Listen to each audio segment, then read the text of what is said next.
In a previous episode, in part 1 of how to become a more effective and confident interviewer, you can find the link to part 1 in the description. I share the first 4 tips. Gather your documents, cue your questions, dial in your mindset, and choose the location carefully. Again, if you missed the show, I have included this in the description so you can check it out either before you watch this one or after. On today's show, in part 2, I'm going to share steps 5, 6, and 7, and then I will finish up the final 4 steps in part 3 on July 26th. Be sure to subscribe to my channel and turn on those notifications so you don't miss this or any show. So let's jump right into these next 3 steps.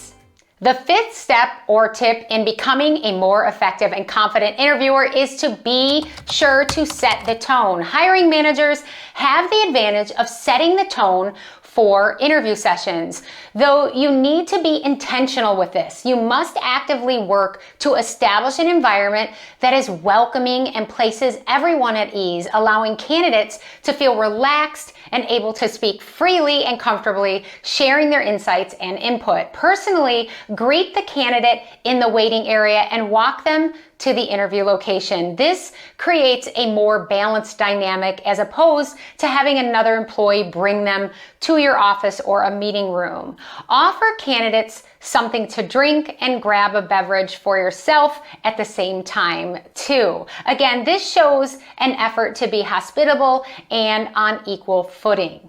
Once everyone is seated, fully introduce yourself and offer a few words about your background, about the current role in the company and why you're hiring for this position. If the candidate does not have paper or pen with them, provide them with these items and encourage them to write down any comments or questions as they arise. Let them know that you will provide them ample time throughout the interview to address these.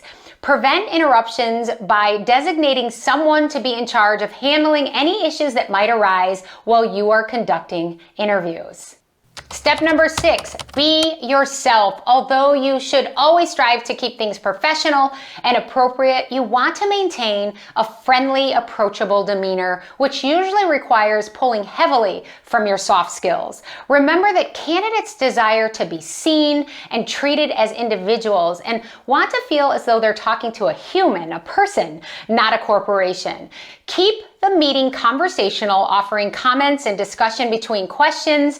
This will minimize the rapid fire style Q&A sessions that can transpire if you're solely jumping from question to question. Try to commit the questions to memory and even practice saying them out loud beforehand. This will keep you from reading questions directly from the page or sounding overly rehearsed or stiff. Stay true to who you are and let the aspects of your personality shine through by cracking appropriate jokes or sharing a few stories if it feels right. You don't need to adopt a typical corporate persona for interviews. Just be authentic and don't force it. Aim to find a common ground with each applicant, anything from your love of cooking or your favorite sports team, and build from there. Step number 7, remain flexible. Despite your best efforts, not every interview will flow effortlessly. Some will fly by and some will seem painstakingly long. Don't get flustered if the conversation starts to drift off topic. Gently wrap up that discussion and segue back into your questions. Silence is okay. Lulls can be initially awkward and uncomfortable, but don't feel pressured to fill the silence with small talk or unnecessary chatter. These natural breaks in conversation are great moments for you both, you and the candidate, to reset and make notes and gather your thoughts. If a candidate loses their train of thought or is struggling to answer a question, reassure them that there is no rush and to take their time. Sometimes this statement offers just enough of a reprieve for them to compose themselves, and if not, offer to circle back around to that question later.